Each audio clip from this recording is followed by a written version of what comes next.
Switzerland did everything right for 70 minutes of this World Cup quarterfinal. They pressed the world champions into their worst passing night of the tournament.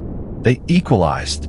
They had all the momentum. And then their best player threw it all away without anyone touching him. Argentina 3, Switzerland 1, after extra time, and almost none of it happened the way you think. This is the anatomy of a strange night. The rehearsed corner Argentina ran twice in 1 minute. The Swiss press that broke Scaloni's machine. The dive that changed everything. And the moment structure ran out of answers and genius took over. First, the goal that was not an accident. 10 minutes in, Lionel Messi walked to the corner flag in Kansas City and delivered a ball to the near post. Alexis Allister attacked it.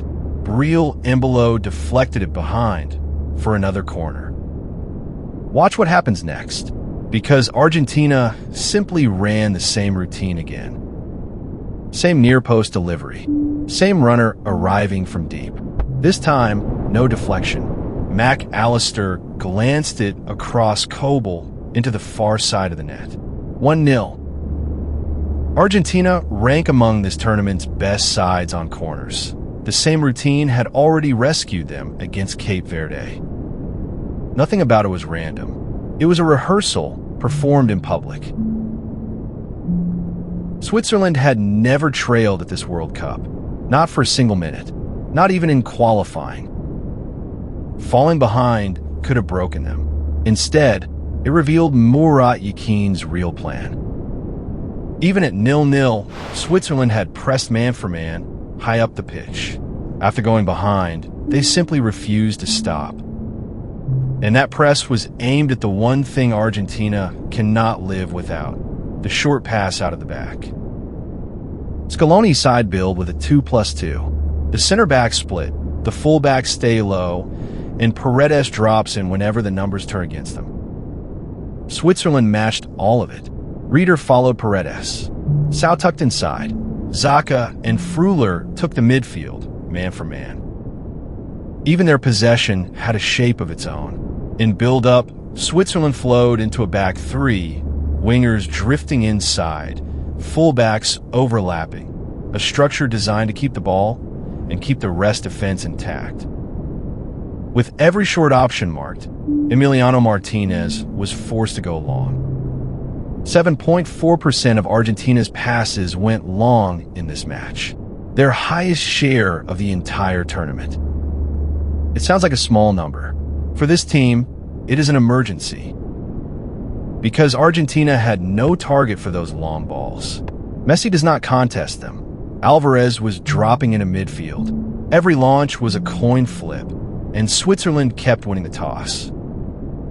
The team that leads this tournament in central corridor touches, a third of all their touches, was locked out of the center entirely. For half an hour either side of halftime, the world champions were passengers in their own match. But domination is not the same as danger. And for a long time, Switzerland's control produced almost nothing. Part of that was Argentina's own design. Out of possession, they fell into an asymmetric 4-2-3-1, packed the center, and steered everything into wide areas, where they collapsed on the ball for against three. But the bigger reason was hiding on Switzerland's own team sheet. Yakin's early attacks poured down the right side. The problem? Both players on that flank were defensive midfielders by trade. Dennis Zakaria converted into an overlapping right back. Breel Embolo, a holding player asked to create in a half space. Two ball winners trying to do a winger's job. Plenty of presence. No end product. On the other side sat Switzerland's only genuine attacking pair, Ricardo Rodriguez and Ndoye. It took over an hour for the balance to shift. When it finally did, the equalizer took 3 passes. 67th minute. The ball finally travels left, Rodriguez overlaps, and Ndoye finishes neatly. 1-1. Switzerland had spent an hour attacking with the wrong flank. The moment they trusted the right one, they scored. 68 minutes. 1-1. Momentum entirely Swiss. Kansas City could feel a shock coming. 4 minutes later, Breel Embolo went down under a challenge from Leandro Paredes. The referee showed Paredes a yellow card. Except there was no challenge. There was no contact at all.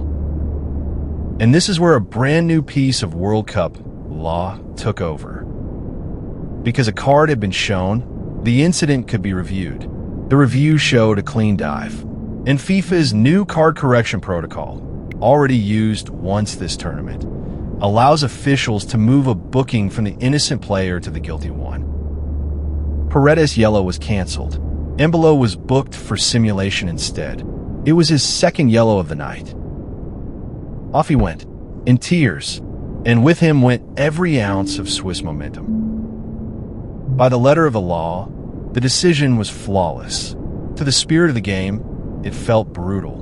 Both things can be true at once. But the deeper truth is simpler. With the match finally tilting his way, Switzerland's most important player gambled his team's World Cup on a piece of theater and lost.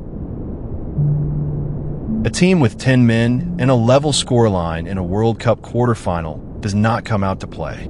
Switzerland collapsed into the deepest block they could build.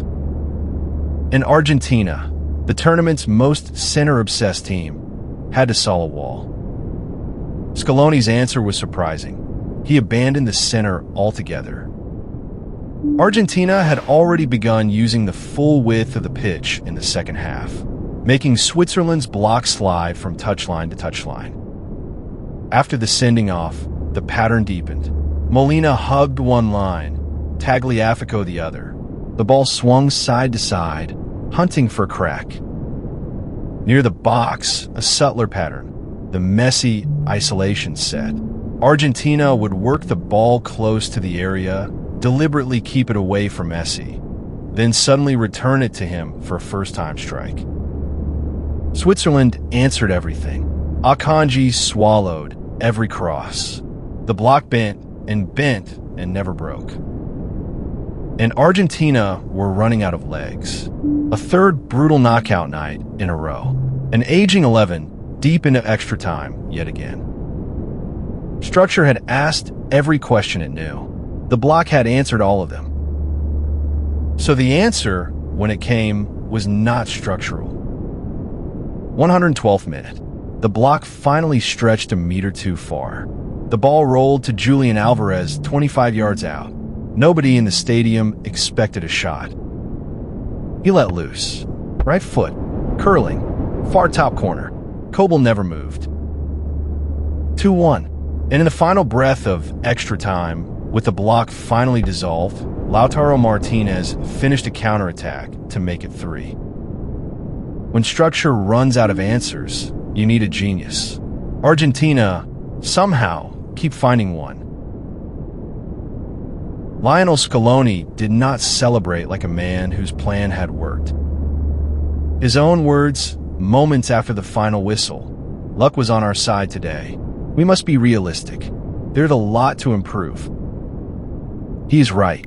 Cape Verde took Argentina to the edge. Egypt held them over it. Switzerland were minutes from pushing them off until a dive rewrote the night.